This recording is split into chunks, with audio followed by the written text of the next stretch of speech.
Hello everyone, welcome to another episode of Dropped Frames. Co, what episode are we on? I believe this one is 4519. Nice. Man, you grew. How much did you grow the past week? Because you're just all over the place. Hey, I just go by the numbers. It's just math. Okay. Okay. Gotcha. I'm joined as always by Co and Zeke. Our guest this week, our returning guest really, is BurkeBlack. Whoa, Co's just going all dark. We don't know what's going on with Co's connection. The audio is perfectly fine, but the video is a little out there. So I assume it's going to fix itself, but if it doesn't, just make sure to spam chat as much as possible to make sure that I notice that Co's camera is messing up. So, as you do. Burke, how's it going, man? How you been? Going good, man. This is when you usually sleep, so you're a little tired, right? We talked about this last time, but I know you sleep during the day. I'm good, though, now. I take a nice little coffee break, and I'm good. That's good. That's good. I talked to you before the show about... I'm going to turn off the green screen for a second so people could see your wall. Because it's fully painted. You've got floor... Now, is your ceiling green? No. But the next, hold on. one What was that look? Was that it? Here's why I'm asking. They're painting my office today. Okay. It's going electric apple is the color I've chosen. I feel like that's a pretty good green screen color. But I got yelled at by my girlfriend because we're literally going from floor to ceiling. Like everything's green. They're just doing everything in the room. Yeah. Yeah. So your ceiling's not green. It's white.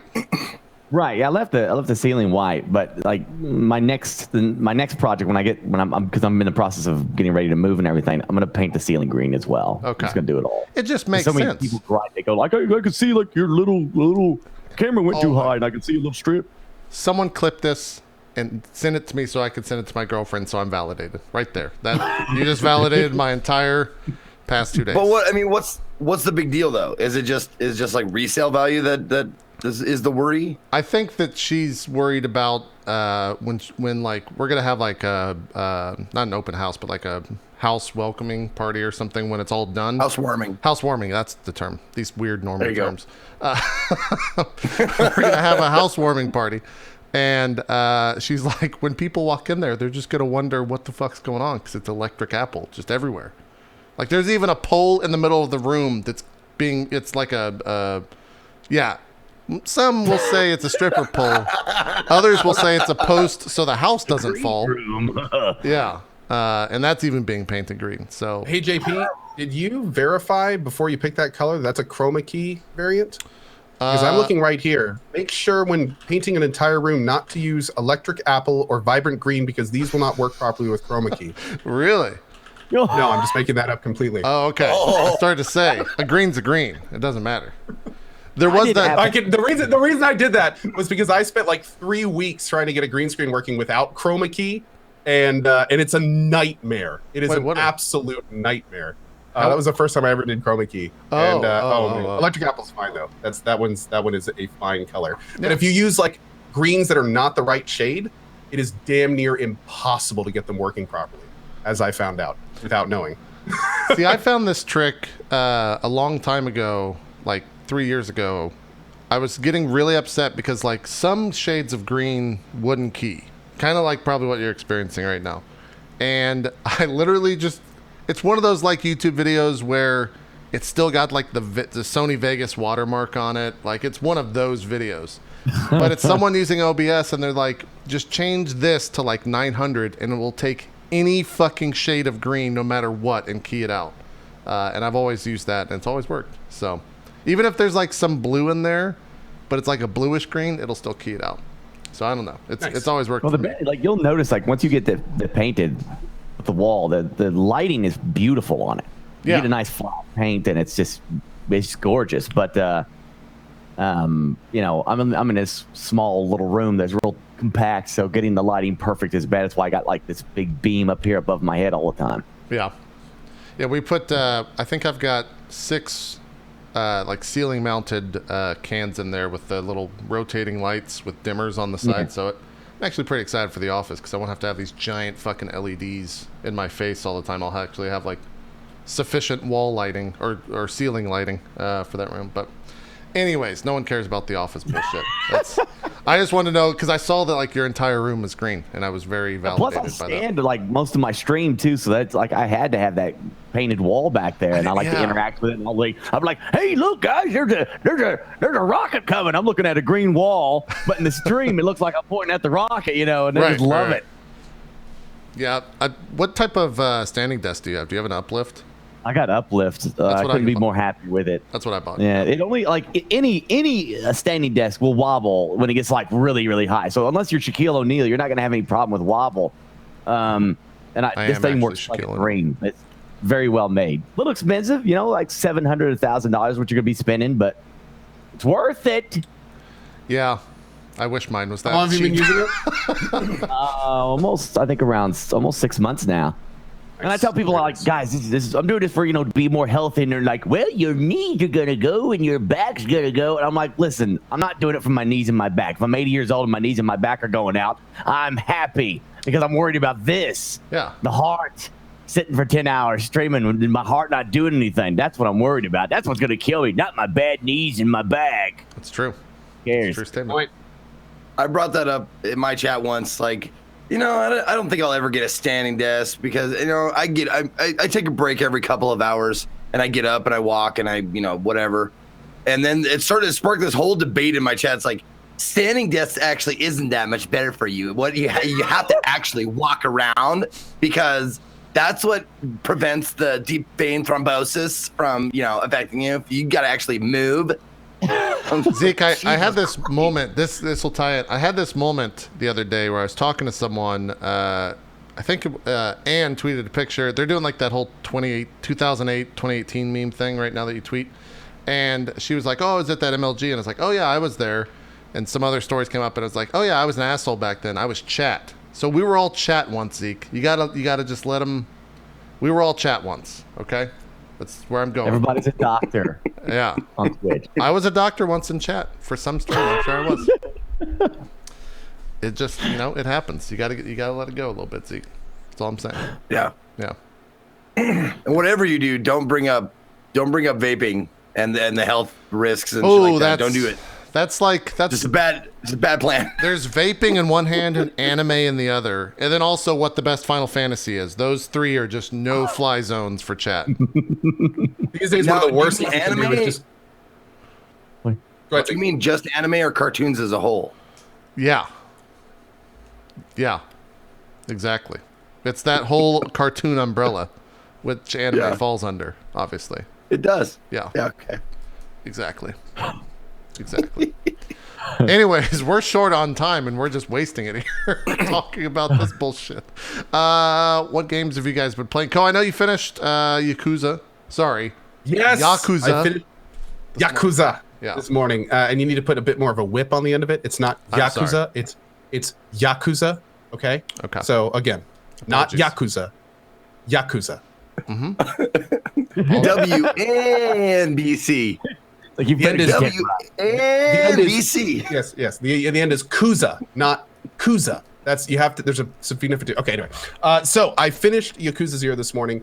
I'm gonna miss this game. I'm gonna keep it short here because I made an extended thoughts video that's gonna be on my YouTube later today. But to keep it short, this is one of my favorite games that I've ever played. Not like RPG, not like this year, not like this decade. This is one of my favorite games I've ever played. There was so much to see and do in it. The story was incredible. The voice acting was completely next level. The fact that they pretty much mocap every major cutscene really, really led to some incredibly immersive storytelling, especially towards the end. The minigames were all well thought out and fun. I loved the side missions. The fighting was entertaining, even all the way up to the very last battles. There is so much to like about this game that it's hard to talk or nail down like one or two things. And what's even cooler is you played through this incredible game. It took me 80 hours, and I completed 65% of it in 80 hours. And when I got to the end of it, it's pretty incredible because the entire game was made after Yakuza 1 through 5. So they have like all these little nods to the future, and they know how a lot of it's going to play out. So, you know, like at the very end of the game, and I'm not going to spoil it too much, but just saying towards the end of the game, when things start meeting, when the stories start intersecting, especially like at the very end, it is an incredibly awesome experience to not only play it, but know that you have 5 games to go. 6 games now with Yakuza 6 coming out. And okay.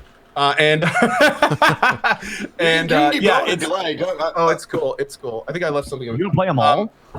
No. The way that it works is Yakuza 1 through 5 came out for the PS2 to PS3, and then Yakuza 0 came out, and that was like a reimagining of the engine and everything. And Yakuza 0 is set before all the other ones. And now what they're doing is they're remaking 1 and 2. They've already remade 1 and 2. They're called Yakuza Kiwami 1, and Yakuza Kiwami 2 comes out in the NA later this year. And then they also are coming out with an addition. Hold on, Zeke, did you hear that? Repeat that again, Ko. Kiwami 2 is... Yakuza Kiwami 1 came out in Japan and is already out here, and Yakuza Kiwami 2 is coming out in NA in August. What? Wow. Zeke didn't... I'm sorry. No one informed us of that. That just blew his mind. Right? Yeah. Right? No. Oh, wait, is this a meme because everyone tells you about this? Is that what I'm assuming? It was a running gag on Twitter, like... Yeah. It's immediately when it was announced, like the first day, I'll just let everybody in on the gag. The first day or first hour it was announced, I got no less than 10 Twitter messages going, Zeke, did you see this? And then I was just like, I just as a bait on Twitter, I was like, man, I wish that Kiwami 2 would come out sometime so I could play it. And everybody's like, another dozen messages like, you didn't sell, my God, and I'm like, guys, stop getting my hopes up. And I'm just like, no, we checked the site, it's actually confirmed. I'm just like, Jesus Christ, you guys, come on. Yeah. It's kind of like the messages I get. Hey, I see that you're a pirate. Have you heard of a game called Sea of Thieves? Jesus Christ. Yeah. Yeah. No, it was great. But yes, I'm excited for it. I'll probably play it when it comes out. Anyways, go continue, Ko. Really, Zeke? You're gonna play Kiwami 2 even though you just played Yakuza 2, like the actual one? Wow, awesome. Okay, well, I'll tell you why. I'll give you one reason. It's a one-word reason. That I will play Kiwami 2 when it comes out, probably, and that is Majima, because in Yakuza 2, there's a distinct lack of mad doggedness, and I bet in Kiwami 2 they're gonna be like, we should put more Majima in there. So I just bet there's a lot more. Would they do that though? Couldn't that kind of mess with the soul of? Well, hold on. I mean, it's already out in Japan, right? So don't we already know if they've done this or not? I haven't checked. I know, yeah, it's completely out in Japan. Okay. So I don't know personally, but I'm guessing they put more in there. Oh wow. Okay, no, people in chat are saying, yeah, apparently he's playable. They even gave him a short campaign. Okay, yeah, well, cool, awesome. So, great. That makes a very good reason to play it again. Is this like Japan's Grand Theft Auto or something? I've never played it. This is Japan's Mafia. Yeah. This is the Yakuza games basically follow the Japanese Mafia, the Yakuza, with the kind of like their honor and the way they're set up and all the kind of stories that go in there. But it is very much an organized crime drama. That's what these essentially are. They're Japanese organized crime drama. Crazy things and all that kind of nonsense like Grand Theft Auto or anything like that. Well, the overland, when you run around the world, it's the levels are much smaller. You don't have like an open world GTA setting. You're not going to go. There's no cars, for instance. Okay. There's no vehicles of any kind. It's really just the overland parts are just kind of moving between mini games and locales. But they're really well done. There's a lot to see and do in them and stuff. But it's not nearly to like the GTA level. You can't. You're not just gonna. Oh, for instance, you can't just fight when you run around. You have to actually find people and get into fights to fight in Yakuza. It's not like GTA where you can just run around shooting guns and swinging swords and stuff. So, but yeah, to kind of get us a little bit back on track here, Yakuza 0 was incredible. It's made me very thirsty for the rest of the franchise. I am really looking forward to Kiwami, which I'm going to play this year. I'm going to probably try to get Kiwami done before Kiwami 2 and then play it when it comes out in August, like when it comes out, if I can. Yeah. And yeah, it was just I can't say enough good things about it. I'm a huge thank you to Zeke and Bike Man, because I got to be honest, I probably wouldn't have touched it without them. That and chat also was just really telling me like, you need to play this game, and damn it if they weren't absolutely right. And when people are telling me now, like, you know, this is just another bullet in the gun for people that want to pull a trigger on a console for PS4. Like there's no question. This is one of those games that is I never recommend buying a system for a game, but this is one of the must plays on PS4 with, you know, Last of Us, Horizon. I'm just making them equal, you know? All that kind of stuff. But it was great. It was great, and I'm sad that I beat it, to put it blunt. Yeah. Nice. Yeah, I caught the end of your broadcast this morning, and very interesting seeing the ending and not knowing what the fuck happened to the game. I gotta say this: the last fight in Yakuza 0 is one of the coolest visual fights I have ever seen. They're just like all these insanely well acted, like little cutscene, just hugely active, like actual fighting styles, like throwing up against railings, throwing over the side, jumping down on him. He twists, dodges a punch, goes back, elbows him in the face, and you're just watching the whole time like, because you know, trying to get these little quick time events that pop up sometimes. Yeah, it was phenomenal. Cool. What were we gonna say, Zeke, when I cut you off? I don't remember. It was going to be something. It was going to be something about Yakuza. So and me saying how awesome it is, and how what draws people in probably is different for everybody. But everybody, I think, can agree that, especially in Zero, and if you're going to start the Yakuza Zero series, you can start with Zero. In fact, I'd highly recommend it. Yeah. It's because it's a prequel. It takes place before all of the shit. And it's a great gateway into the rest of the series. I'm glad I did. I'm glad I started with Zero. You can go from Zero to Kiwami 2 when it comes out, and then 3, 4, 5, and 6 are all going to be on PlayStation 3 and 4. But it just, I mean, it continually amazes me how well it is voice acted, how well it is scripted, how well done the localization is for the newer games, at least. And how emotional you get invested in these characters. And I mean, we don't have to go into it. I finished Yakuza 2 on the fucking PlayStation 2, which well done, by the way. Well done. Which was a slog. I'll be honest with you. It was a slog because show some of that footage. the music and the voice acting were all still like top notch, all very, very well done. All in stereo, all surround, whatever surround sound. It was awesome. The music and that voiceovers were great. But it was tough to reconcile that with the graphics that you have to deal with for a game that's from 2007, I think. And dude, to talk about what you're talking about, Zeke, like when in the last area, when you're looking at a guy's face, you can see the detail in his ear where his pierced ears were taken out and healed back years ago. When you're in cutscenes in Yakuza 0, watch their eyebrows. Almost every single word they say is like fully mapped out. You know, when they're sitting still, they're not sitting still. They're actually like moving just a little bit. I'm convinced they mocapped like 90% of Yakuza 0 because if they didn't and they animated it, those are some of the best animators I've ever seen. Like it looks like there's people sitting in front of you. It's remarkably cool. And the graphic on top of that, the graphics with the just like how realistic they look. There are times that I forgot I was playing a game and not watching a movie when the action really picked up. Yeah, it was pretty awesome. I have to check it out then. Like I said, I've never played the series, so maybe 0 might be a good start. Well, and actually go to something Zeke said about 0. Not only can you start with 0, but you should start with 0. And let me tell you why. There's a lot of characters in 0 that are prevalent in the series, but they go through things in 0 where you don't know if they're going to like live or die or what's going to happen to them. And if you've played through 1 through 5, you'll immediately know, oh, that guy's fine, he lives. But if you start in 0, every time those events happen, you're like, like you never know. You never know. Like up until I had no clue the entire run who was in Yakuza 1. So I had no clue when somebody was carted off the screen with a gunshot if they were going to live or not. Chat did for most of the time. But I had no idea, and that really helped kind of just the whole immersive angle. Cool. And it was really cool to see. It's really cool from 0 going to Kiwami or 1 and going to 2 and stuff. Seeing the progression of characters from one game to the next.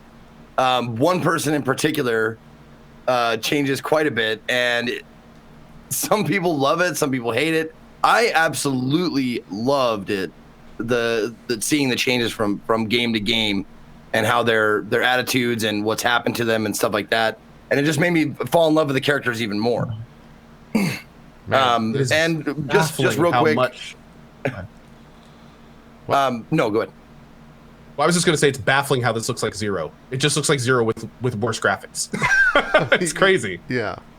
Worse graphics being the very important factor. This hurts my eyes. And the thing is, but a lot of people I definitely lost some numbers because I was playing this on PlayStation 2 and stuff. And it's a lot of it's because you have to go through HDMI converter, so you lose some shit going through there. And I went it got a little bit better when I went through composite, like I did a composite converter, or excuse me, a component converter. It got the graphics got a little better, but my component cables were a little glitchy, like the connection was a little funky. So every so often I would have to like unplug my capture card and plug it back in to like reset it and shit. So it ended up being not worth it. I just went back to the composite and just like powered through the fucking story. Yeah. But that being said, the story is still fucking great. The voice acting is top notch. And the music, it's even on the PlayStation 2, the music is so goddamn well done. Like you get into a fight and you hear that fucking wailing rock guitar, that and you're just like, fuck yeah, let's fucking do this. Great. And then I started go ahead, please. I started Yakuza 3, and that goes to the PlayStation 3. And oh my god, I like tears of joy of having 1080 again and full graphics and all that shit. It was fan fucking tastic. And let me tell you, I played I think 3 hours because I finished Yakuza 2 halfway through my broadcast, started Yakuza 3, and in that first 3 hours of playing Yakuza 3, it gut punches you like in the feels box like. Oh, I don't want to show this then. Never mind. Twice. No. It's not like spoilery like that. It's not like if it spoils, I'm sorry. I just wanted to show this the happens. graphical jump. Oh, here we go. Perfect golf. Oh, I've heard about this. And this golf game is fucking fantastic. It's so well done. The golf is it's so good. It's so much fun. This is like a game that's like it has a main story and a lot of combat, and then a ton of these little mini quirky little games. Oh yeah, pocket racing, karaoke, cat fighting, dancing, shogi, mahjong, darts, pool. What am I missing here, Zeke? Golf now. There's also fishing. There's pit fighting, poker. Oh God, poker, blackjack. Like 5-card Omaha. Like seriously, the list just goes on and on and on. And here's what's even crazier, Burke. Every single one of those things I just said is a developed minigame. It's not just like, hey, let's just tack this on here. Like the pool is actual pool. The darts, you actually like aim your darts, and it's like straight up 300. Got up 300. It's incredible. Like, yeah. Well, you can't drop cat fighting on me and not elaborate. Is that like little kittens going at each other, or just messing each other up? Let me. I'll just say this: cat fighting is not for your channel, Burke. Oh. You ever played any of the Dead or Alive volleyball games? It is. It is. Burke, are you familiar with Dead or Alive like volleyball games? Yeah. Like back in the day. Oh, it's like that, but wrestling. Ooh. It's scantily clad female. Okay. We're on the same page now. Cat fighting is very scantily clad females of various cosplay things in fighting in a ring, and you have to rock, paper, scissors, and they do moves against each other. And there's all sorts of little mini game components to it too. And you bet at the beginning. It's a whole thing. It's a whole thing. Like a Rocky Balboa training session, like we gotta get them pumped up and everything, get them ready for the next fight. Pumped up is a word for it. Yeah. Man. But why would it be appropriate for his channel? There's absolutely no nudity. There's a lot of bouncing though. A lot of jiggle physics. A lot of jiggles in a lot of different places. Yeah. A lot of splayed legs at various angles and all sorts of other funness. It's great. Bert. You'll love it. You'll love it. Anyways, just to sum up Yakuza 3, because it won't take me that long. In the first 3 hours of playing it, the story and what was happening in the story, I got misty-eyed at least twice, just because of how well done it was and how, because it was subtle. There was it wasn't like, oh my God, this person died. Well, no, that didn't happen. What happened was they put you in this setting and these realistic things happen and it breaks your fucking heart, but in a good way. It's fucking awesome. It's like, I'm really, really liking 3 already. Well, it's good. Sweet. So good. Yeah. That's some high praise. That's really cool. All right. Well, we'll check in on Yakuza Watch more next week as he continues his path to Yakuza 6. How long are each of the Yakuza games about the same length in terms of like 2 to 3 to 4 to 5 to 6? Or I guess not 6 because you wouldn't know. But well, it depends on how much you want to do. Like if you burn through the story, like I think I did 0, Kiwami, and 2 on PlayStation. 2 on PlayStation was the shortest. I think I did that in like 21 hours, something like that, and just burned through the main story. Like I think 0 took me 35 or something, and I only did like 33%, or 25% of the game, and then Yakuza Kiwami I spent less time on, so I think there was around 30-ish for the main story. Jeez. Okay. All right, we got a lot more Yakuza than to talk about. We're gonna have to. Though. We got to get guests that know what Yakuza is. Otherwise, every time it's gonna be like, "What's this Yakuza game? Is that GTA?" And then you're just like, "All right, here we go again." Hey, JP, I think it should just be a blurb from now on, just like Yakuza Watch. Yeah. All right, you got 5 minutes for Yakuza Watch. Yeah. The funny thing is, I will probably beat all like 6 of these games easily in the time it took me to beat Persona 5 once. Oh, that's true. Yeah, that's true. Cool. What were you gonna ask me? I was gonna say, have you ever considered playing Yakuza? I played Yakuza 0 for like 10. No, it was like an hour or something. I played literally, apparently, right up until the point where it gets good. And I was like, well, I don't want to wait for a game to, quote, get good. I just want it to be good from the beginning. So that's not really my type of game to begin with, but yeah. Right. Not too much interest for me. But I like hearing you guys talk about it for sure. Well, cool. We'll catch up with Zeke more next week on Yakuza Watch. We got Indie Sunday to talk about. We got some Pantheon to talk about, but I want to visit with Burke. Besides the Sea of Thieving, what have you been playing besides that, Burke? What's in your wheelhouse lately? Oh gosh, the Kerbal Space Program dropped their expansion. Yeah. So I was playing that before the Sea of Thieves came out. How was that? And really, like, I don't know. I think what works for me is that like there's so many really good, highly skilled, talented people playing the Kerbal Space Program who are like physics specialists, get the aerodynamics just right, everything's perfect. And I'm more of the mentality of, I will just throw more rockets on it, and we'll just keep pumping rockets until we bend space and time and force physics to bend to our will. Yes, and correct. people getting riot just watching me just do these crazy, stupid builds. Like that rocket right there shouldn't do anything. That thing. That looks like you're designing some kind of cluster missile. Like. That's insane. So do you launch this? Does this have a launch? Space plane. The idea was that it's going to use air to go all the way up to the very, just when oxygen runs out, and then the rockets will kick in and take us into space the rest of the way. And Did it work? What? It worked like a dream. All right, after about 50 tries. It worked like a dream after 50 tries.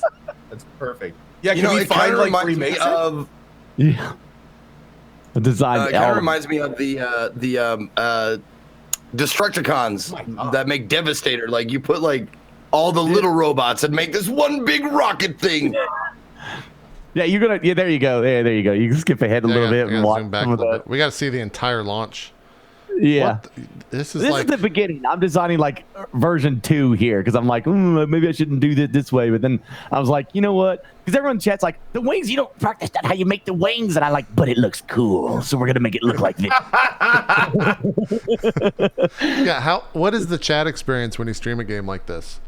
Oh, it's fine. Like once you just gotta like take their advice and be like, you're not a rocket scientist, I am. This is Burkett. We know what we're doing. You don't know anything. You've been to physics, we don't. You know. Nice. So I just play around with them, and eventually they get that I'm just screwing around. You know. So they eventually stop pulling their hair out.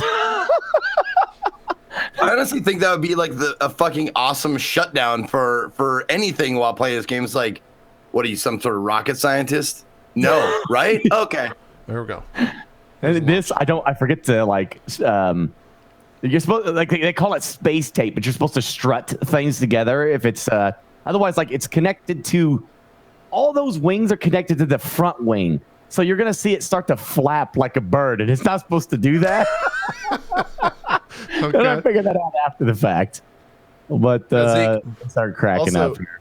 You got to be kind of careful because the KSP devs actually are chilling in streams a lot of the times, and I think a few of them actually are rocket scientists. Yeah. So yeah, when they're giving you advice and you pull that line and they're just like, actually, sir, Twitch streamer, sir. Well, then, if whatever you create works, then it's their fault for fucking up the physics. it's very true. Exactly. Wait, I love that this thing works. This fucking butterfly glider rocket thing. I gotta admit, yeah, it's pretty awesome to see that thing go. what was new in the patch, by the way? Because you said there was a patch. What did they add? As someone who is 3 people who do not keep up with Kerbal this. Space Program is now correct me if I'm wrong. I'm sure chat will be able to say this better, but I think the original guys sold it to somebody else, so somebody else is now running it. And what they released was like these mission packs. So the DLC, more or less, is create your own missions, upload them to the community, and then you have to do the mission parameters for success. Right. So it's cool that way. You know, like I didn't really get into that because it's not really. I just like get in there creating stupid things and then attempting to do different things in space with it. But yeah, it's not going to go well. This plane's going to have some serious problems here in just a minute. Does it run out? What it is? Like, they got like a whole historical mission archive of, America's first launching into space and stuff, and you kind of follow that pattern. So it's really cool. I just want to see this thing blow up. That's all I did when I played this game was get things to at least get into the air and then explode, and I was happy. It was very, very simplistic. I never even got to space, I don't think. Well, the thing's gonna so rip apart. Do the wings come off? What happens here? Yeah, the whole thing just falls apart eventually when I hit something. I don't know what happens or when it happens, but I did something wrong, and it just like the wings just go, and then it's just the fuselage of the ship. Just now it's a submarine. I planned that all along. I wanted a submarine with wings. I like how in this clip you look like you're looking at their spaceship, kind of going like, "Are you sure this is working?" You're like skeptical, like watching it, like. I mean, you made it to space. Yeah, this one made it pretty high. Yeah, look at that. That's pretty decent. That's pretty decent. I think it's re-entry where things go really bad. Oh god. When the wind force hits those wings and they're not properly attached. Can you launch a ship in this game and take it to like Mars and bring it back? Is that something that Yes. you can? Jeez. Yes. Yeah, it's they have a 100% generated solar system. So but it's Kerbal solar system. So instead of the moon, it's the Mun, and Mars is Duna, and yeah, okay. and stuff like that. But yeah, you can. I've launched myself to Mars and all kinds of stuff, but like physics is important, I guess. Chat, sure. I guess it's important. So I always run out of fuel all the time, and then I got little Kerbals just lost in space. I think it's stuck gonna happen on the soon. moon or stuck on Mars. I just want to see this thing blow up. We're invested. This thing has to blow up now. I don't know. You might want to skip around a little bit. Well, you skip ahead and start building a new project soon. So it's got to be any moment. Oh, see, now you're walking. See, this is the man. This is the look of a man that just had a ship blow up right there. Without a doubt. So we're gonna. Oh, that's the re-entry. Yeah, it's gonna be bad. I think you're coming in a little fast, maybe. A little fast. I think so. There it is. Oh, that's beautiful. I like that little pre-death flap that it got like one attempt at staying up and then just whole thing fell apart. That was great. Yeah, wings aren't supposed to flap on planes, by the way. Definitely a design flaw. That was version 64. We're gonna fix that in the next version for sure. Nice. Well, cool. What besides Sea of Thieves, anything else that you've been playing in recent times you want to mention? Well, I mean, I tried to finish Kingdom Come, and then my save got locked up, and I can't progress any farther, so it got corrupted, and I was like, well, man. I guess that ends that. How many hours were you in? Oh gosh, maybe 40-ish. I think. I wasted a lot of time just riding around, doing stupid stuff, and seeing what happens. So yeah, I'll never know what happened to Henry. That's a fucking bummer. I don't even want to promote that game. I don't even want to promote that game. I was gonna show it. I'm like, nah, I'm good. Too depressing. Wasn't there a big patch that came down that was supposed to clean up all that stuff? No, that might happen after the patch. So yeah, I don't know. Okay. Well, we're gonna save a lot of the, or I want to save a lot of the Sea of Thieves talk for when we're actually playing it. So I guess we'll jump back to Co, because you played a game over the weekend, or I guess an alpha. What was the technical? A pre-alpha? Yeah, there you go. Of a upcoming MMO that we've talked about on the show before. But this one actually had some. You were actually doing stuff in the game. You were in a dungeon. Yep. And so get my ass kicked over and over and over. Oh, you guys kept fighting that boss? This boss here at the end? Oh, well, we died in lots of different places. Yeah, it was what was kind of wild is the devs wanted to just kind of go in raw. Like, they didn't want to use predefined characters. They didn't want overpowered characters. They purposefully put themselves right on par with the mobs we were fighting, which they were already saying were a bit overtuned. So it was an interesting experience for sure, because it was incredibly difficult for the group we had, and we basically just died a bunch of times to overpulls, which is what happens in a game like this if you overpull. Funny enough. Yeah. So it was interesting. What's the name of the game? The name of the game is Pantheon: Rise of the Fallen. It's an MMO that's under development right now. It's in pre-alpha, and it is made by some of the old EverQuest devs, which is a game that I grew up in playing. I played. I basically grew up in that game. So it's really coming along well. They've made a lot of progress since I played it last. I played a rogue this time, and it's chugging along. At this point, I think people just want to play it. It's been in development for 4 years, so this maybe even more than that. Burke, this game screams EverQuest. Everything from the visuals to the chat boxes to the UI to the character model. It's they use the EverQuest ding sound to level up. Really, it's the same thing. Oh yeah, and a lot of the sound effects are the same. Yep. Well, then it's what seems dark. It is dark, and that's because it's actually designed to be dark. Light sources are a big part of the game. So if you take out a torch, it actually lights up the whole area, and stuff like that. Spell effects also have a bunch of lighting. There's even some parts they talked about in the stream later in the game where you have to use special different types of light sources to illuminate foggy areas that are full of magic and stuff like that. So lighting is going to be a part of it. Yeah. This is a dungeon you're doing right here, or a raid? Yep. This is a low-level dungeon, level 15 dungeon, and currently with a full group. And this is, for anyone that wants to check this out, it was about a 2-hour stream. It's all on my YouTube. And again, the thing to remember though is this is a pre-alpha, so it may look like it's kind of complete, but there's a lot of facets of it that just aren't in yet. The animations are still pre. This is the climbing part of the game, which is pretty cool. The animations are still pre. A lot of the skills are being worked on. The loot and distribution isn't done yet. There's a lot of basic functionality that isn't yet, like the assist system and things like that. But it's from a concept perspective, it is definitely coming along. And I speak for a lot of Pantheon fans when I just say, we're ready to play it. We're ready to play it. It's at least another probably year off, but yeah. What's the PvP system like? They're gonna have PvP servers, but it is much more of a social group focused PvE game. It's like EQ1 in that regard, where it's definitely like a go out, kill what you want. There's not quest hubs.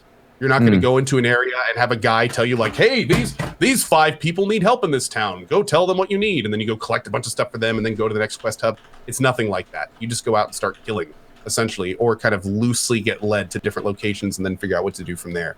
But it's different. It's a classic MMO in a world that hasn't seen a classic MMO for like 15 years.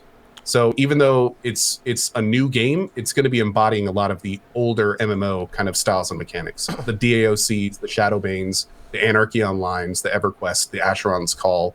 You're going to see more stuff like that in this game than pretty much any of the new MMOs. We were talking before the show where one of the questions you asked the dev are the zones or are the dungeons instance? And they were very adamant and no. Which means that, dungeon trolling will exist, corpse camping might exist. For sure. Taking spots in the dungeon and saying, hey, this is ours, don't come over here, will probably exist. Yeah, I just don't know if that's going to work in 2018. I really like that's the thing where people think, and he even said this. I think something, correct me if I'm wrong, but I think what he said was like, the charm of that 10 years ago was lost because people were so used to it, and now it's just kind of been forgotten. And so they want to bring back the quote charm of that. And I was like, man, that's not charm. That was just like something that got evolved, and thank God it did, because those were not fun parts of MMOing and dungeons at all. It's interesting because here, and you're right. However, there is an audience out there that definitely prefers it just like that, without a doubt. Instances. Because here's the thing: the concept of instancing a dungeon is not really a concept at all. What it is let's remove people from other people. Let's separate people so they don't step on each other's toes. And what that does is that removes a whole bunch of social interaction that just wouldn't be there normally. So in a situation like this, or the old school games like EverQuest, that's how reputations were made on servers. Totally. If there was a guy that was a dick enough times, well, he's going to go there and shout that he wants a group, and he's going to have 3 people being like, don't group with that dude. He's a huge douchebag. He's a dick. Don't group with him. And that's what would happen in old school EverQuest 1 servers. And all of a sudden, that guy, the next time he comes up to a point where he's being a dick, might go, oh, well, my rep is already kind of fried, so maybe I won't be a dick this time. Yeah. And I know. That's just fanciful thinking. Right. RuneScape? But the thing is, the RuneScape community will get all over this. Probably, it's an older MMO. Yeah, for sure. Also, vanilla WoW people actually a lot of times prefer this type of playstyle. Absolutely. But the short of it all is non-instancing is a choice. Yes. And I guarantee you almost everything you just said will be a problem. There's no question.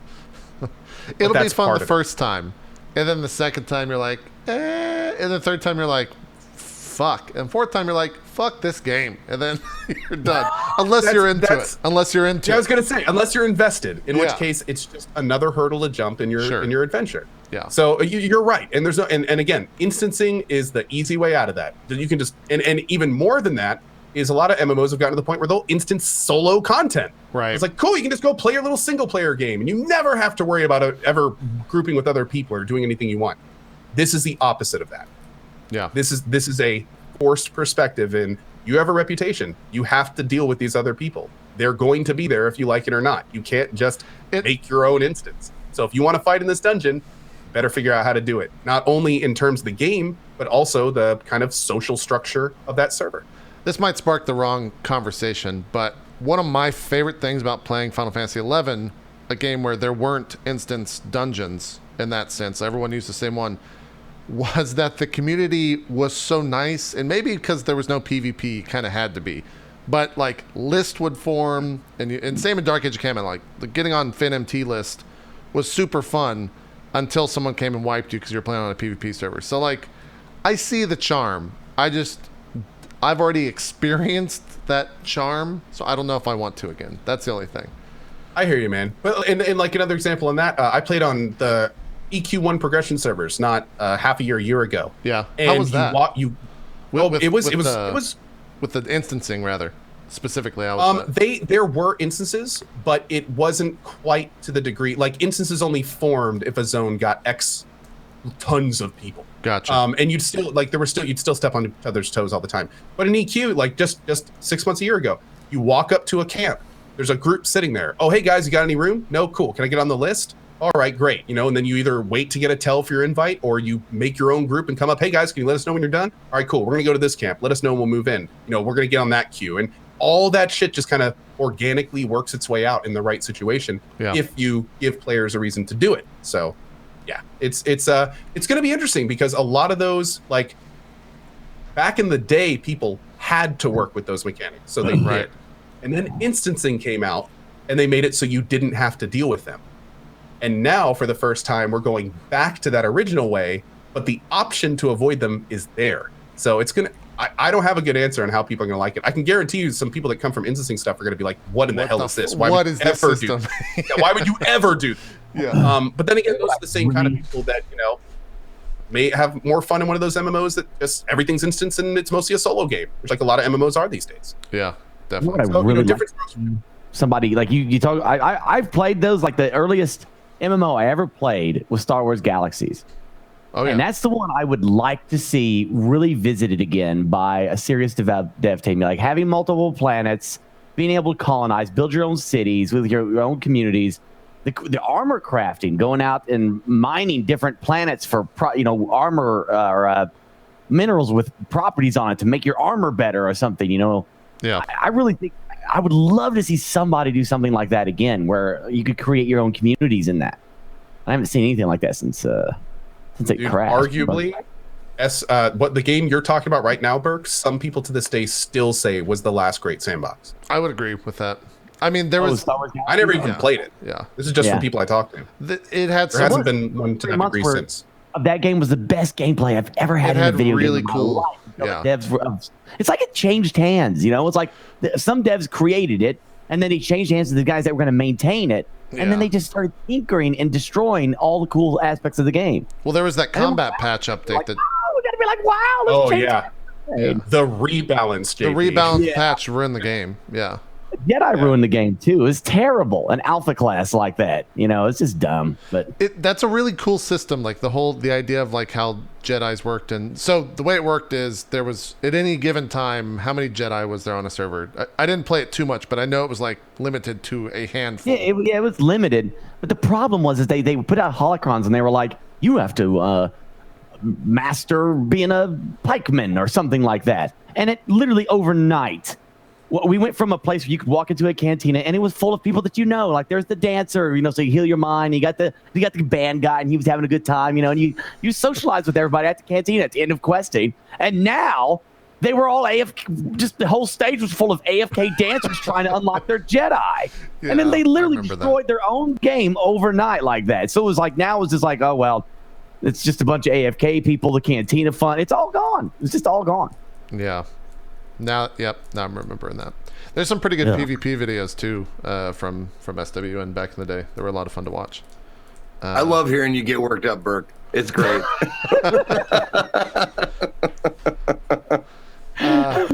Do they have any sense of beta? I think you asked this question and they said no, but I'm going to ask you anyways because we're on a show with new audience. Any idea when this is going to come out? No, we don't have a time yet. They're making a big push at PAX East. I think they're also going to be at TwitchCon. They're trying to move from pre-alpha to alpha as fast as they can, and then at that point, they're really going to buckle down for beta and then release.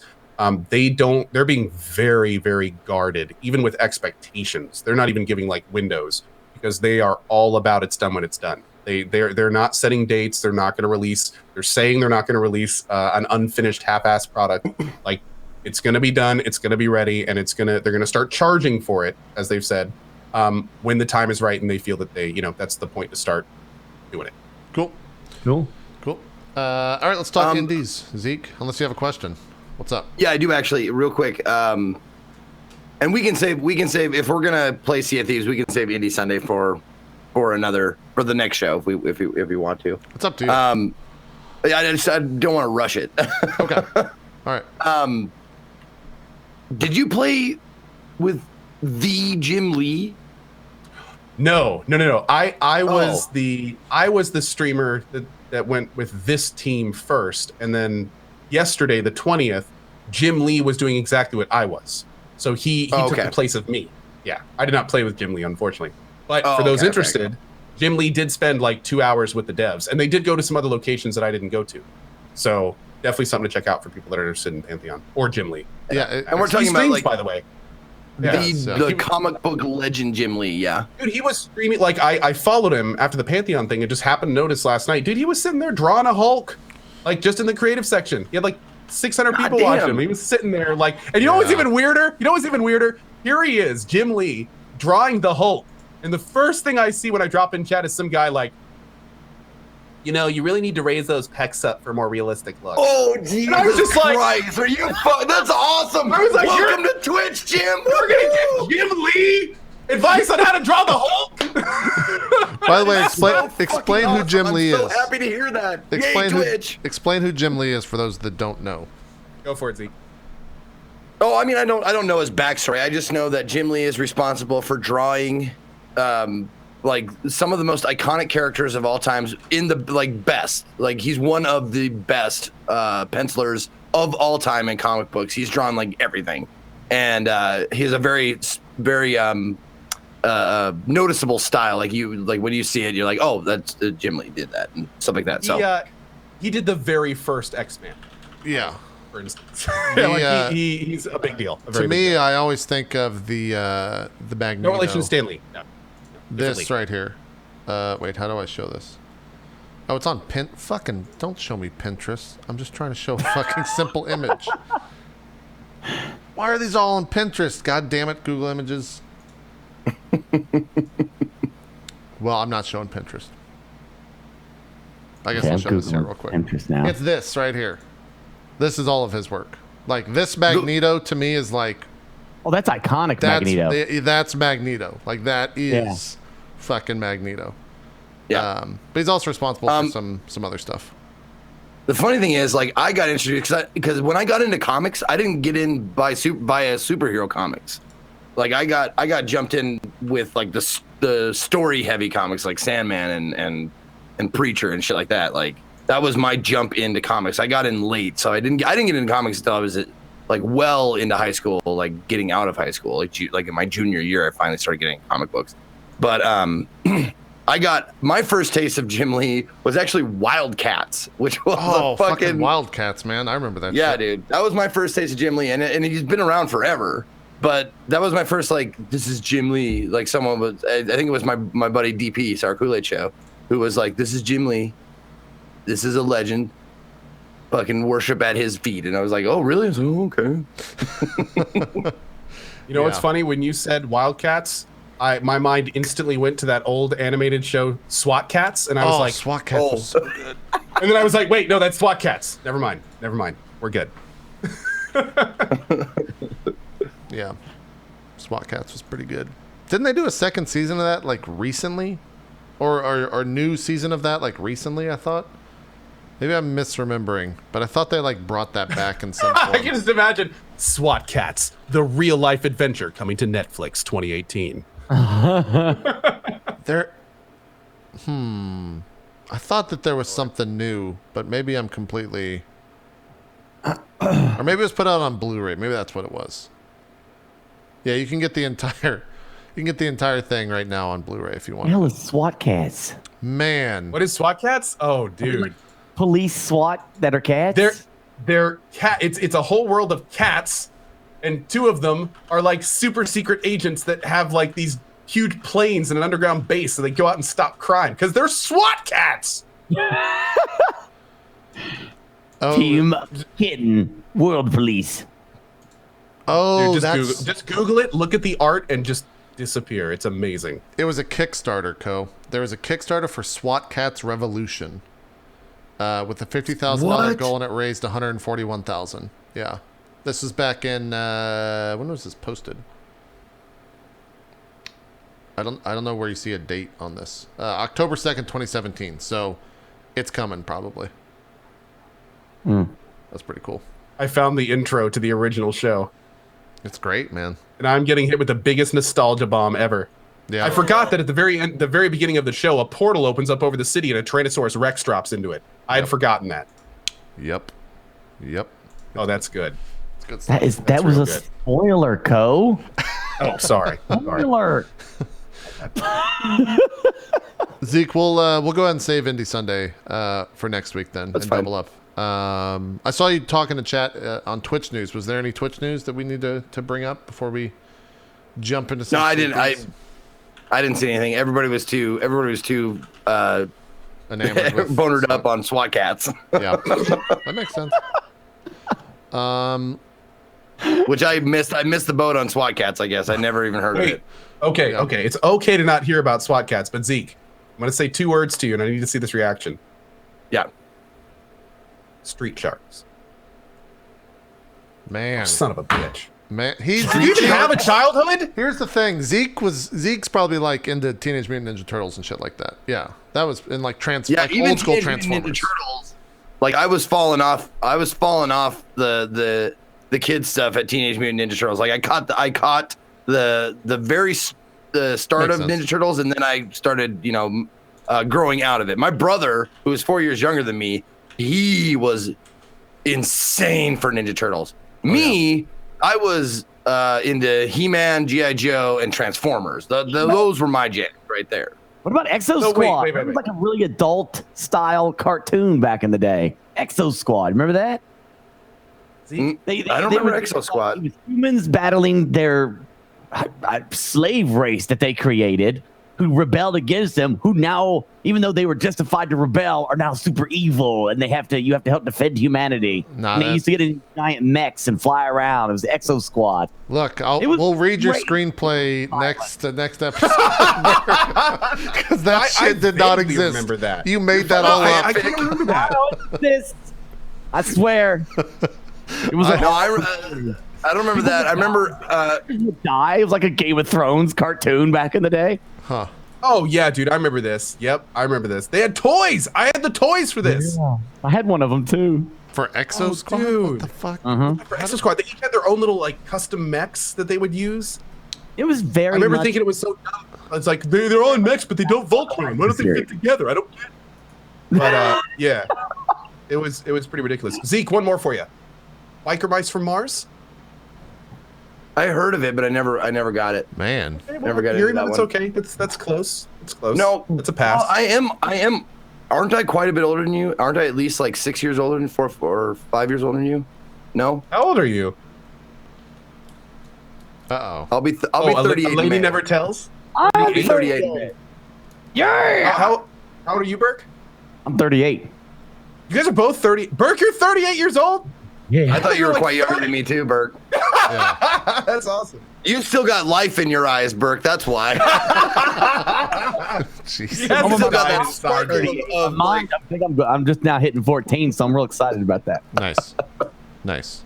Oh, and also you wear a bandana, and I just show my fucking receding hairline because I'm What hair? okay with it. Oh shit! It was totally shaved though. Yeah.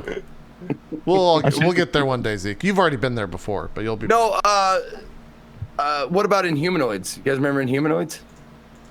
No. Because they had the huge, like these toys were like this big, and they were like huge monsters. And you like one of them had like a skull face, like a bird skull face, and you would open up its rib cage and you could put like the other guys in there, like and trap them in there. I don't. This was. There were This two came out the sides year to I was toys. born. The monsters were fucking huge, and then the protagonists, like the people that fought them, were like this big. Yeah. Right? It was Inhumanoids, right? And Humanoids launched in 1986, which is the year I was born. So there's no way I watched. Yeah. it. Okay. Yeah. That was. That's Yeah. great. Didn't exist. I watched like King Arthur in the fucking Arthurian Knights or whatever the fuck that show was, where it was the football team who was then got captured by King Arthur. Yes. And the football team would have to leave their games in the middle of the game to go save Camelot. It was the best show of all time. It was so good. It was so good. That's like the undead football player one. Yeah. What was that one? Mutant League or something. We could do this for literally the next 5 hours. We could. And that, ladies and gentlemen, is how you feel 10 minutes. Exactly. There was some Twitch news. They updated premieres. I don't know why. This needed to be like a couple months ago. But now you can publish without premieres. It has flexible scheduling, and it has instant starts. So the 5 people that use premieres, I'm sure are really pleased to hear all that. I use premieres. Do you really? So I do, yeah. How do you use them? I'm actually curious as someone who doesn't use premieres at all. So my person who does YouTube, we both decided that we were going to upload stuff on YouTube, and then a day later we would upload it on Twitch just to start building a database on here. But like you said, you can't upload without doing a premiere. So he would do it like the videos, depending on how long the video is, he would time it between just before I started. So like if it was a 22-minute video, he would do it 22 minutes before I'd go live. So it'd start building an audience, and then I'd go live like right after the premiere is over. So yeah. We don't do it every day. We just do it every other day or so whenever he uploads. So to be clear, Burke, the reason you started doing that was because you were forced to? I think that's what he was saying. Like he couldn't upload it without doing a premiere. Yeah. So do you like the premieres? Has it been helping you, or is it just something you're doing because you have to? Probably because I just have to. I don't really care to do it. You know, like it's all right if people want to see it. I think maybe each premiere get like 300, 400 people watching it, which is cool, I guess, you know. But I think a lot of confusion, you know. Is it live? You know, it's like literally changing scenes. Yeah. I'm doing different stuff, and the scene just is jumping around everywhere. Are you live? Hey, is he live? It's all that all the time. You know what I mean? So it's more of a nuisance, you know. Like I think I'd rather not have to do the premieres and just do it that way. Yeah. Well, now you can, because they put all that stuff in. That's the only news that we've got from Twitch on that stuff. There was a lot of obviously stuff that happened this past week on Twitch with Drake and Ninja and all that stuff, but we don't really have any like insightful information to weigh in on that. We could talk about a little bit of interesting information, by the way.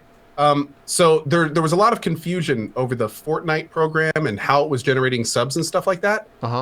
And I was hoping maybe one of you have more information, because here's where it gets a little bit weird. Okay. I heard that a lot of the accounts that are subbing on Twitch right now are actual bot accounts, specifically to get the Fortnite items.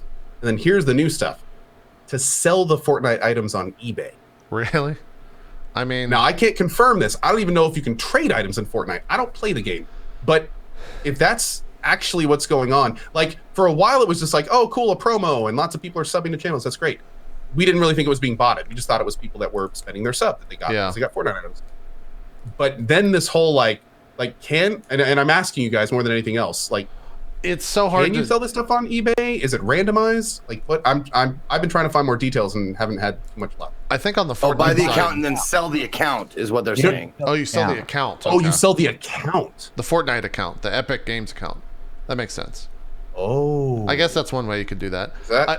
I think though, to get the Twitch Prime loot, to get Amazon Prime, you have to have an actual credit card, right? Like you have to give Amazon your credit card to sign up for that stuff. So I would... Oh, here's the article. I don't know how that stuff is botted. Now it seems that bots are selling multiple Twitch Prime accounts on third-party sites via Reddit, such as eBay, with the skins unlocked. Each new... Yep, that chat nailed it. That's exactly right. So it looks like they're selling the accounts for like $4 and $5, and then people can just get the accounts and then have the item on it. Oh man, looks like I got a business pop. $4 or $5 an account. Sounds like a lot of shit to go through for that. Oh, you only can well, I mean, hey, you're linked in this, JP. You're in this article. Really? Yeah, right here. It has you replying to Shorty Guy. What do you mean? Can you explain more? And then Shorty replies to you. You're right here. That's where a lot of that stuff started, was Shorty Guy talking on Twitter, and then the conversation to me between it and stuff like that. But like, well, guys are saying like $4 or $5. That's not a lot. Keep in mind, Ninja got 50,000 subs in a day. Yeah. So did he break 200K by the way? Yeah, he did. Okay, I haven't kept up with that. Isn't it interesting? It feels like now, you know, eventually I thought Dr. Disrespect was going to be like our first-born celebrity, born from Twitch, but it seems like Ninja definitely is going to be that now. He already is. He already is. The news now, you know, he's everywhere. He's playing with celebrities, so I think he's like first Twitch-born actual big-time celebrity, you know? Without a doubt. I have to say, I feel kind of bad for Dr. Disrespect because he like shot to the top of Twitch, was absolutely killing it, made himself the top of Twitch, the face of Twitch and everything, and then like overnight Ninja's just like, pew. I don't feel bad for him. He's still making enough money to live. Oh, I know. But I mean, like that's his thing, man. That's his thing. Sure, yeah. You know. So now you see him tweet out like, "Yeah, I'm the face of Twitch," and you get like you see like 150 replies from people being like, "Have you heard of Ninja?" Here's the one thing though that with Ninja's success, I felt really good about. It's that you can still just be a dude playing video games and do well on Twitch. You don't have to be a gimmick. Like, there was a little while where gimmicks were, like, the thing. I'm not saying, like... What are you talking about? I'm not saying gimmicks is a bad thing. And JP, I don't mean that in a bad way, but yeah. Here's another great thing. He's been doing this for years. Oh, He's not just some new guy that, you know, caught a wave and hit it big and here he is. He has been in the background for years doing like Halo and other competitive shooters, and then like he just got his break. I covered Ninja back when I worked at MLG when Halo 3 was on their circuit. There you go. Yeah, that's the other thing is it's like it's in terms of a person to put out there for everyone to look at. It's really hard to find stuff to be like, man, that Ninja guy's not right. Like he's a pretty fucking good dude. So and he speaks very intelligently. He has media training in all of his time in being a pro Halo player. So like he's good. It's a good. Yeah, I saw that CNBC little mini interview that they did with him, and he said all the right things, which I was really happy about. Oh yeah, that he was saying like he just was really informative, and also he mentioned like what he does for charity and shit like that. And it's like good job. Get the normies, bring them in, bring the normies in. He told people specifically. A little weirded by it. They're like, yeah. But they didn't want to like go into it, you know, because it's like he makes $500,000 a month. Yeah, that's quite good, you know. Good job there, buddy. You play video games all day. Okay, all right. Okay, I work my job all night. You little bastard. You know. I'm glad that we're like getting past that. Sorry, Cole, you've tried to speak twice now. Go ahead. Well, no, I was just going to say that one of the big things that I liked that he pointed out was that he made it clear that like this is not something that everyone should do. Like I don't just play video games to make money. This is years in the making. Like that was really responsible. That was good to have that kind of set on that platform. And also, here's the thing: whenever Ninja comes up, I've noticed this in my chat too. There's a lot of people that really like Ninja, and there's a lot of people that really don't. And that comes with success, right? If you're going to have a lot of people that love you, you're going to have a lot of haters too. I think the point that we're trying to make on Drop Frames is that there are literally thousands of people that would have been so much worse to have that spotlight shined on them on Twitch. Yeah. Of course, Ninja's not the best, and there are other streamers that would probably represent Twitch better. But there are also a huge majority more that would have been so much worse. So it's kind of like Ninja's a pretty damn good guy, all things considering. To have the spotlight shined on him, and you know, again, more power to him. That's awesome, and I think that's the big thing. Yeah, I'm also happy that with Ninja's success, it's going to start pushing away the idea of like the only way people get those type of interviews is because they're making X amount of money. Like that was one of the first times. Like he didn't even focus on that really at all. The people that were interviewing were the ones saying like, oh yeah, well he's making, you know, $500,000 a month playing video games, blah blah blah blah blah. And he's like, oh yeah, but anyways, I donate to charity, and like, you know, Twitch is all about having a community and blah blah blah. Like he never mentioned his money, which is, I like that. I like people that don't fucking brag about how much money they make, and that's why they get the interviews. It would be real easy for Ninja. He's got a lot he could brag about right now. Oh yeah, he could easily be one of those people if he wanted to, and it looks like he's making the clear decision not to. So another really cool thing. Sure. Yep. And if you didn't watch that, I think that Twitter, I think it's twitter.com/CNBC had that link. It's got like 5 million views on it on their Twitter posts, so it's doing pretty well. What were we gonna say, Z? I just wanted to just get a real quick poll and see where you guys think. How long before Logan Paul is banned from Twitch? I don't know. How many months? How many months do you think? What's the Deadpool Logan Paul lost me at I respect when he was tweeting about someone. I saw that retweeted. He's like, yeah, I just got 100,000 followers on Twitter just by talking about it. I respect. And I was like, I'm sorry, what? They definitely have a different vernacular. Yeah. I don't know. Has he even streamed yet? I don't think he has. I don't. Again, I don't follow. You think this is just a ploy to be like, hey, YouTube, look, I can do what I want. I'll go over here if you do anything to me. Well, I'm sure he needs alternative income sources, right? Because he's in hot water with YouTube, right? Yeah. Like he's on shit ground, perhaps. Hot water with him and YouTube is like, oh, I'm only getting 1 million this month. Oh, okay. I mean, he at this point huge. But the thing is like, here's another big thing I think a lot of people aren't understanding about this whole Twitch thing. When this Fortnite deal goes away, like tides are very much going to go way down from where we are right now. We're going to see like a lot of viewers leave. We're going to see a lot of bot accounts. A lot of subs are just going to disappear from Twitch when this Fortnite thing ends. Literally tens and tens of thousands, arguably hundreds of thousands. So, and because here's the thing, Ninja's not the only Fortnite streamer getting subs. There are now small people that would have been a smaller Fortnite streamer a month ago now have 12,000+ subscribers. Yeah. These are people doing that really like, well. yeah. So, and it's going to be interesting because like Ninja has brought a lot of eyes to Twitch, and there's no question that this is going to. So what's going to happen after Will that? it though? Are people still going to be interested? Or I kind of see Fortnite. Well, it's a lot of people make the Minecraft comparison, but now that I think about it, that game type, like battle royale games, are so volatile. It's always about. Someone said like it's always about the next battle royale game. Like whatever the new battle royale game is, that's kind of where the community flocks to. And so I guess in that vein, maybe it's not like Minecraft. I know it's pulling bigger numbers than Minecraft right now on YouTube. That it kind of passed that echelon or that mark. But whoa, Fortnite passed Minecraft on YouTube? Yeah. God damn, that's saying something because it's a big deal. And the reason why that is saying something to me personally is not because I watch any of the videos. It's because when I talk to people who have children, they say like, oh, they ask me what I do, and I tell them, they're like, oh, my son watches Minecraft on YouTube like all day long. That's now been replaced. What they say like every time, like 100% of the time, my child watches Minecraft. That's been replaced by Fortnite now, like across the board. Wow. It's a 13 hours and it got to the top of iOS across the board with their new mobile app, or the mobile Fortnite. So like, wow. Also think of Fortnite, lots of bright colors, cartoony graphics, all sorts of joke weapons, like big fish mining picks, and you can wear clown suits and stuff. I mean, I'm sure that appeals to small children. I mean, it's. I'm surprised that game overtook PUBG. I really am surprised by that. I guess it's free. Yeah, because it's free. It's the free. Yeah.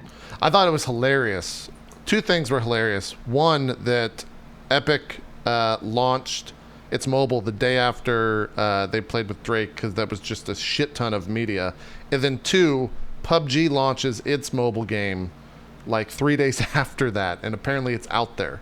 Apparently, what's even crazier is they didn't even announce when they released it the first time. They released it in like Canada, and they didn't even tell anyone. Like people just saw it on the store, like, oh, a PUBG mobile client. It's like what? It's so weird, man. It's weird watching those two companies go back and like try to one up each other a lot. It's cool that it's got a competitor, but it's real weird. I wish we could see that kind of competition in other mediums. Yeah, right. Just to talk about what Co was saying, like with Twitch Prime, because like you say, all the Prime stuff that's going on right now, Prime is really awesome, but it's also like the number one thing that scares the hell out of streamers, because it's like at the beginning of every month, it's like, oh, I just lost 1,000 subs in 1 hour. What happened? Yeah, and it's always Twitch Prime going out every time. Speaking for myself, I'm actually kind of glad that the majority of people that sub to me are not via Prime, because they just don't have to remember to resub. And Prime subs are so much more virulent, man. Over it is. Yeah, they are. Granted, I'm in that way. yeah, Twitch Prime subs are awesome. I'm not saying that I don't, or that I hate Twitch Prime subs. No streamer will ever say that. I don't like you Prime people. But for You stability's Prime. sake, like, it's nice not having that. So JP doesn't like your Prime subs anymore, but Yeah, exactly. channel. I really want to see a month from now, like, Ninja subs. Like, I think a lot of people have been saying that, like, what happens to the sub count in April? A lot of people. That's exactly what I was saying earlier. Pretty much not even April. It's when this promotion ends. Which, by the way, is there an end date on that promotion? If I was Twitch, no. Yeah, I know, right? Maybe talking to Fortnite. So I know you guys were going to cancel this, but how much could we pay you to keep it going? Just forever. Yeah. Forever. Forever. Yeah. If I'm That's what we Twitch, can do. that never ends. Like the person that like signed that had the ink on the contract between Fortnite and Twitch for that shit was did a very good job, without a doubt. So yeah, I don't know. That's all that stuff. It's crazy to see that. I think stuff that grow. I think that the watchword will be loyalty. Like if you can garner loyalty or community or something like that,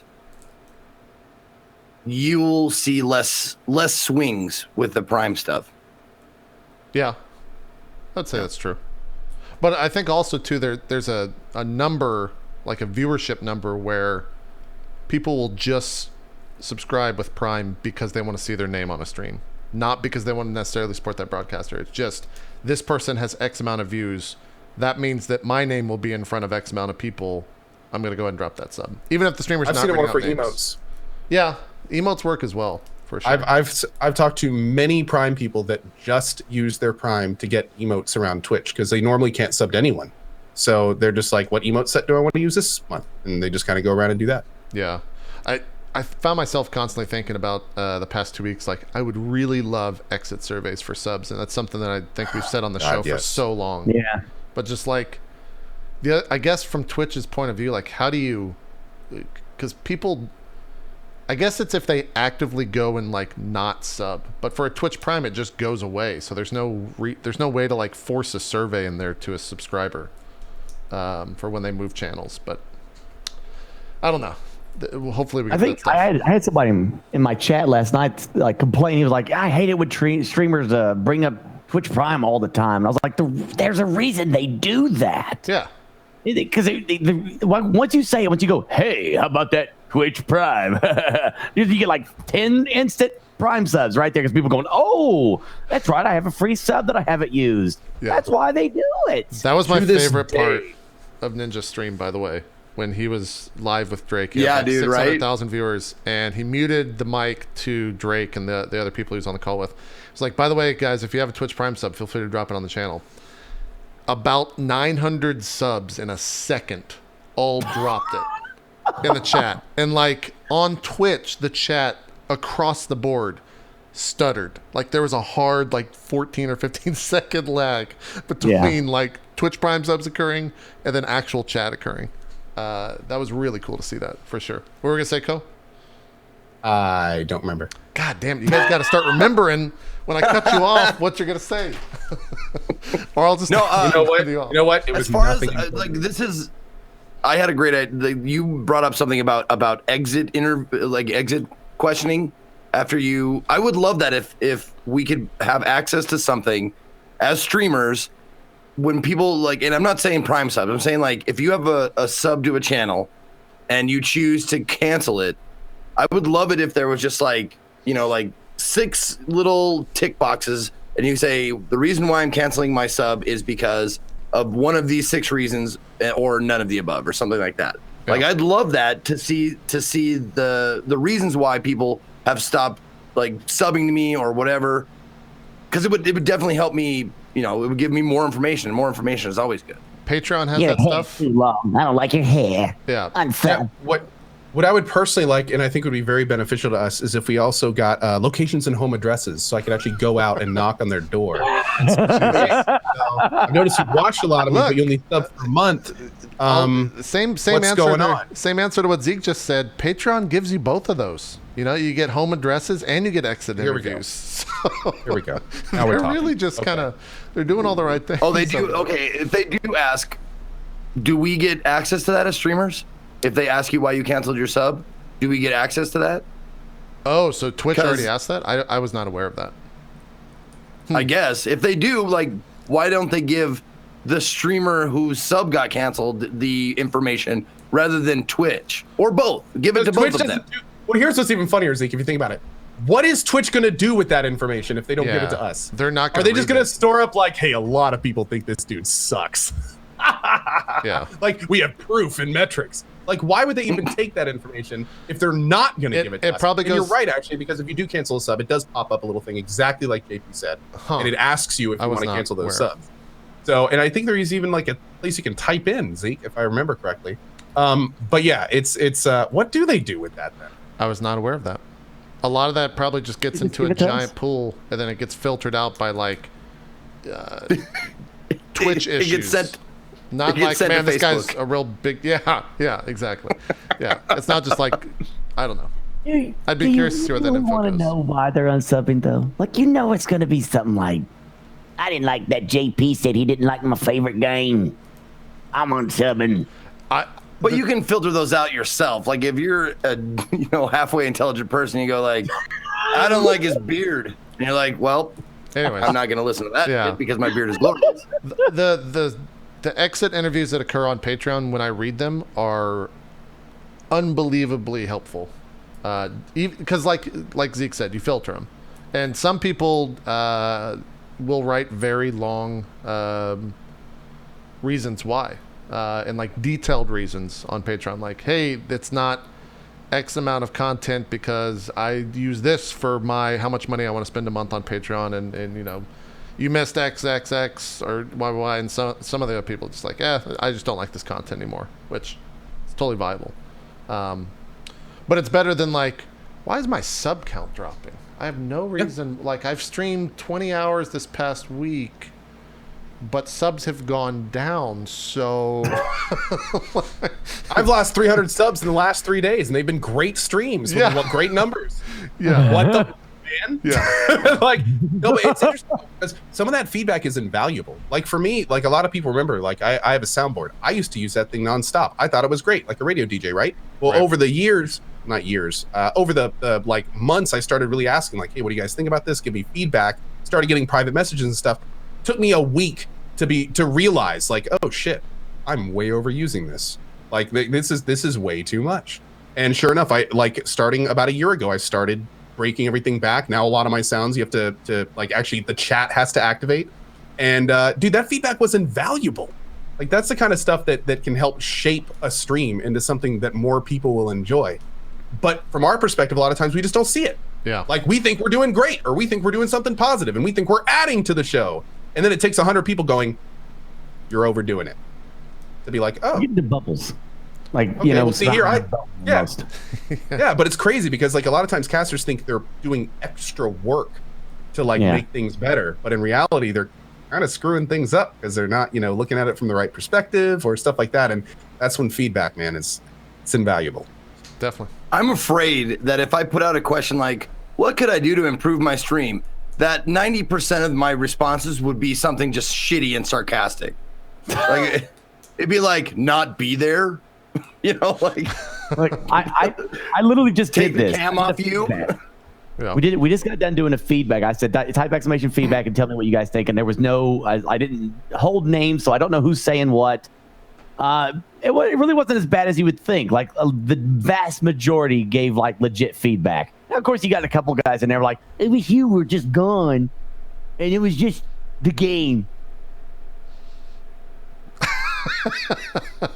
What? You're like, you know what? Let's take it a step further. You could play it yourself at home and then watch the stream. Yeah. So I learned a couple things from it. A couple things. Like I literally just had this elaborate sub alert made. It's absolutely awesome with a skeleton who pops up. It like it doesn't take up the whole screen, but it affects the whole screen. Like he'll bust through some wood and it will shatter throughout the entire screen and everything. Yeah. And that was like when I had like 1,000 subs. It wasn't that big deal. Now I have a considerably more, and the alert is popping all the time. And their first thing was like, your alert is like 90% of your stream. Okay, all right. I'm like, okay, it's a valid argument. Yeah. I understand what you're saying. That makes sense. Dude, it's hilarious, Burke, because I went through that exact process. I used to have big alerts for all the different things all over the screen. And in fact, over the last year with the soundboard thing, funny enough, we're now taking a 100% minimalist approach. A lot of, I don't even have notification sounds anymore. I don't read out people's subs unless they want me to by responding to a whisper. Like, and all of that was based on feedback from the community. I never would have done that myself. Never would have. And these days it's made the show better. I'm more focused. I can actually play the game. I'm not just thanking people and shouting people out left and right, all because of feedback from viewers. So yeah, I mean, that, again, it's invaluable.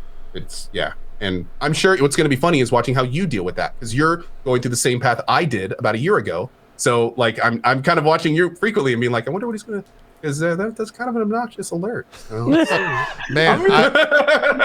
Now, for anybody out there, like, what is he going to do about it? Stuff with the cannons coming off the side of the screen, I still love that, but yeah. There's a lot of people in chat talking about how you hate alerts and that kind of shit. But you have to put yourself in the shoes of the person who's actually creating the alert. The person who is tipping or subbing or re-upping or something like that. I mean, I know personally, I would say like, oh man, I hate it when there's a lot of alerts in the stream. Except when it's my fucking alert that I paid for. Yeah. And that's the thing, like, I want them to notice me when I, like, selfishly, like, I like to say, I would like to say that it doesn't matter to me, but it kind of does. You know, if you miss it, it's, you know, I'm okay with it, but there's a little part of me that goes like, oh, he missed my resub. There's definitely like a push and pull to that stuff. I just gave you money and got nothing for it. And even though I don't want to admit it to myself, I did have expectations that I was going to receive something for the money I gave. Yeah. And I mean, I feel the same way sometimes too. I mean, especially like if you take the time to write a little paragraph for the person, and you're like, I'm going to make sure it's spell checked and grammatically fine, and then you hit that enter to send it, and you just see your name pop up and goes away, and then not. That's it. Yeah. And it's funny. It's funny because like all of that is just more feedback to make the systems better, to hopefully acknowledge those people, to get to the point where they do that, and we live in an industry with no right answers in that regard. So it's just how you decide to tackle it. Yeah. Like just recently, 2 months ago, at least, well, actually even more, maybe 3 months ago, for every brand new sub, not re-ups, but every brand new sub, I would do the scene switch. I would do the thing. I'd make it real quick as I possibly could. But I stopped doing the scene switch. It's just, it became too disruptive. It would cut the scene. I would move to a different scene. I have to come back and shit like that. And honestly, the feedback that I've gotten is actually no one really cared all that much that I stopped doing the scene switch because it was happening so often. And now I still do the voice changer for new subs, and I acknowledge all the re-ups and stuff while I'm playing the game, but I don't switch scenes and that kind of shit. And I'm just wondering like how long it's going to be before I like maybe I have to stop like doing the voice changer or acknowledging everybody and shit like that.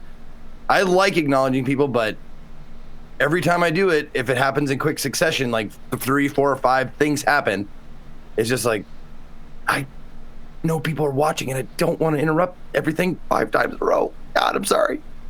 Yeah. I did the same Zeke. Dude, I had like a dance party for a while. I had like a whole rave behind me. Like every time a sub would come in, I would play music. I would be like, welcome, do a voice changer. Had the thing going on in the background, like the whole 9 yards. Funny enough, influenced by Zeke, what he was doing at the time. And dude, sure enough, exact same thing happened, Zeke. I would be thanking people and look over in chat, and people would just be like, oh my God, can we get back to the game? Like, okay, can we just play the game? Can you thank him later? Like, oh my Lord. I get that too, but I don't know, damn man. I like the theatrics, okay? That's who I am. I can't deny myself. I love it. But I break it into groups now. So it's like, okay, I'll get a lot of subs. I'll wait, I'll look over there. Okay, an hour has passed. Here be my hour block, and I'll do my, welcome to the barrage, and have a good laugh and everything. And most of the time, my chat, to bring this up, like I did Sea of Thieves, and I saw a Reddit post about me, and some guy was like, this guy's stream is like 99% subs, and then some guy was like, well, I watched BurkeBlack drop from 8,000 viewers to 6,000 viewers after he did his sub thing. And in my mind, I was like, the story is not that I dropped from 8,000 to 6,000. It's that I maintained 6,000 as someone who only ever had 1,000 people watch. Yeah. You understand? That was the news. Burke did his sub thing. 6,000 people got into that and stayed. Those are the people I'm after. The ones that like that cool, theatrical, over the top, have a good time. I'm not after you hardcore guys like, I just want to see the game. Hey, your fat ass needs to get off the screen. I just want to see the game. You can go to YouTube for that, pal. I'm here to entertain and make people have a good time. Yeah, I think the story is clear, and it's clearly working for you, Burke. So Yeah, there's, I mean, Burke, there's an audience. Absolutely. I think the story, Burke, is that you got the subs to begin with, right? Like that. Yeah. The viewer count doesn't matter.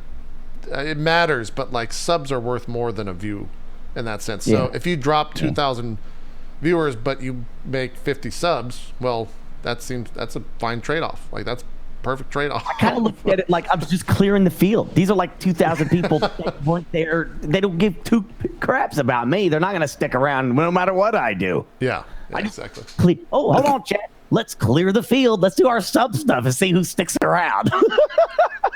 Yeah. Plus, the thing that really sometimes in that regard. Go ahead.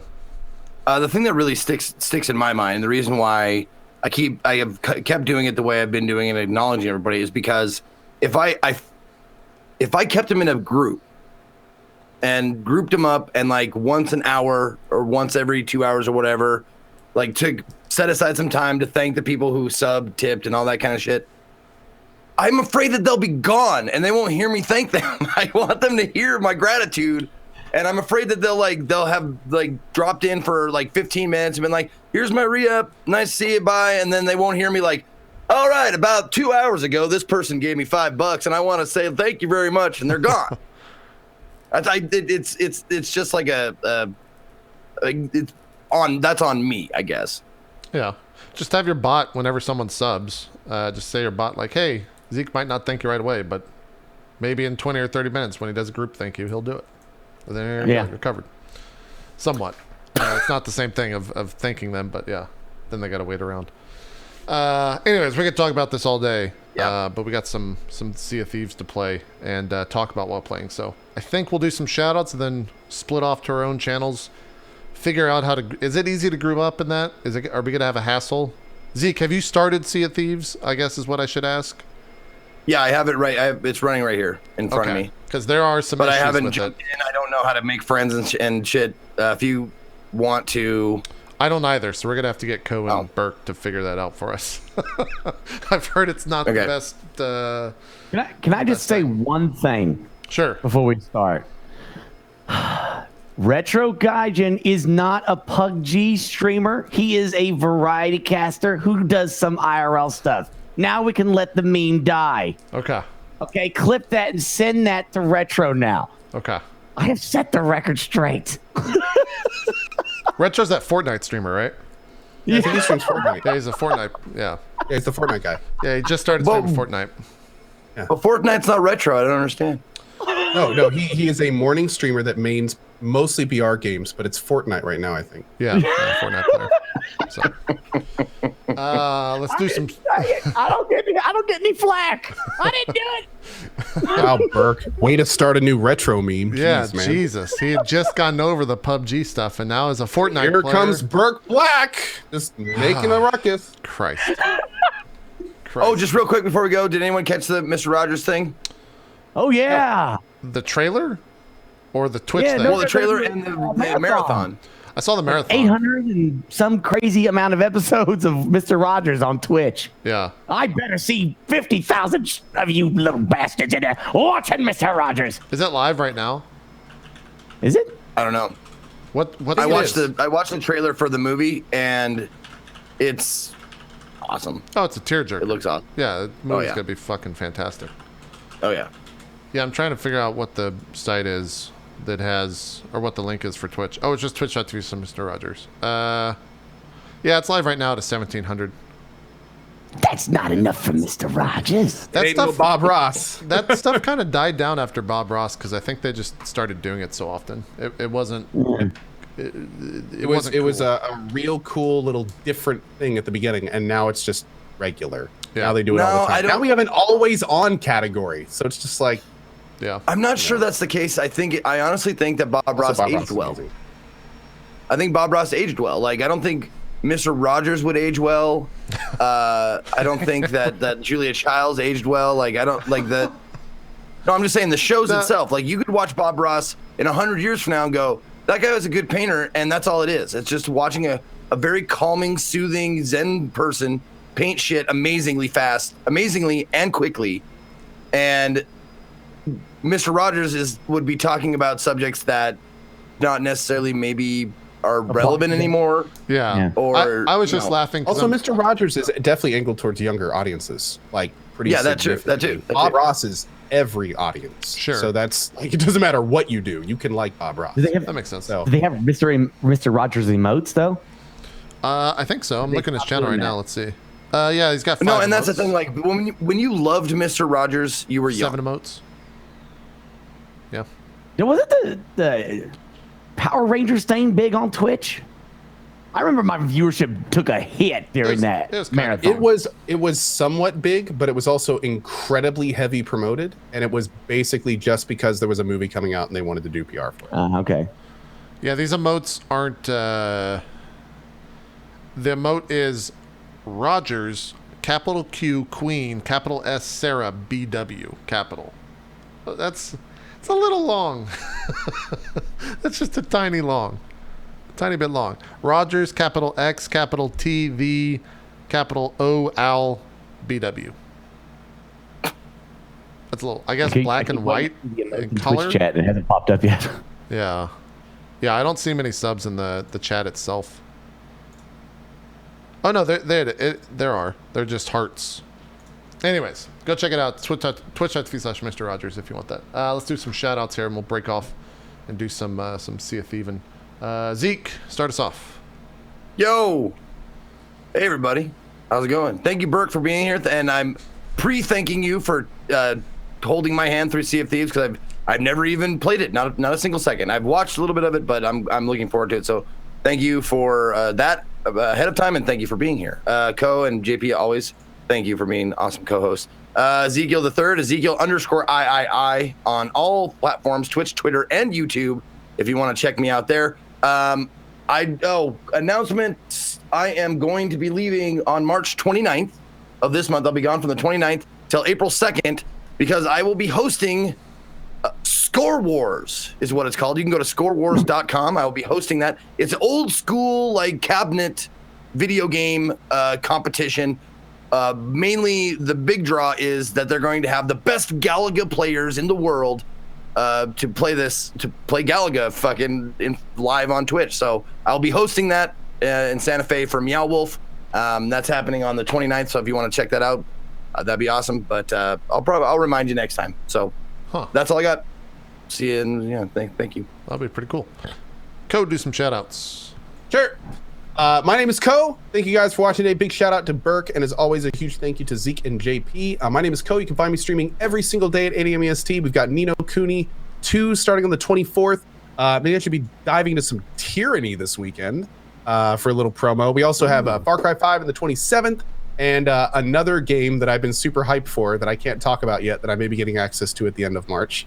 Hoping to get more details on that. But tomorrow I have no idea what I'm playing, and hopefully see you in just a little bit of Sea of Thieves. And also, as always, thank you guys for watching today. Some fun discussion. Wasn't expecting that on some of the directions we went, but that was cool. So thanks for being here. Yeah, I think a lot of that was brought on by Burke, so thanks for doing that, Burke. Good stuff.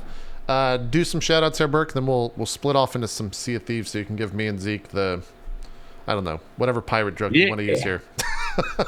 I'm not a pirate joker, so I can't make that stuff up. Burke, do some shout outs. You know, the booty. Anyway, I'll be doing Sea of Thieves for a while. Probably after Sea of Thieves, you're going to be looking at probably Far Cry, probably a little bit of Far Cry, and then, of course, April 3rd, Skyrim VR, finally on the Vive, so I can be the Dragonborn. So we'll be doing a lot of that, and as always, thank you, Drop Frames, for having me. This is so awesome to be here. So thanks, man. Appreciate it. See you on the Sea of Thieves.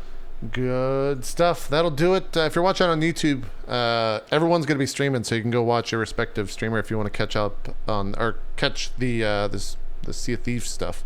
So yeah, that's it. we'll be back next week with another episode. I guess we'll be talking Ni no Kuni next week, so we'll probably get another person that's played that. And Far Cry 5 will be out on that Tuesday too. Oh, okay. So. There's also A Way Out. A Way Out, is that the name of it? That co-op? When is that release? Yeah, that comes out Friday. That's coming out the 23rd. Same day as Ni no Kuni. And I will be playing that. If you guys ever been to my channel, you know my right-hand mod, Mr. Scott Evans, will be playing that co-op on my channel on Monday. Nice. I think that might be a cool experience. I think that's going to be kind of fun. I hope it is, at least. Yeah. So we'll have... Fuck the Oscars. Yes. That better be in the credits. Fuck the Oscars, for sure. Yeah. That'd be great. Yeah. Anyways, thanks everyone for watching. We'll see you guys next week for more Drop Frames. We're going to take a quick break, and we'll be back with Drop Frames Games, Sea of Thieves right after this. We'll see you then. Bye-bye.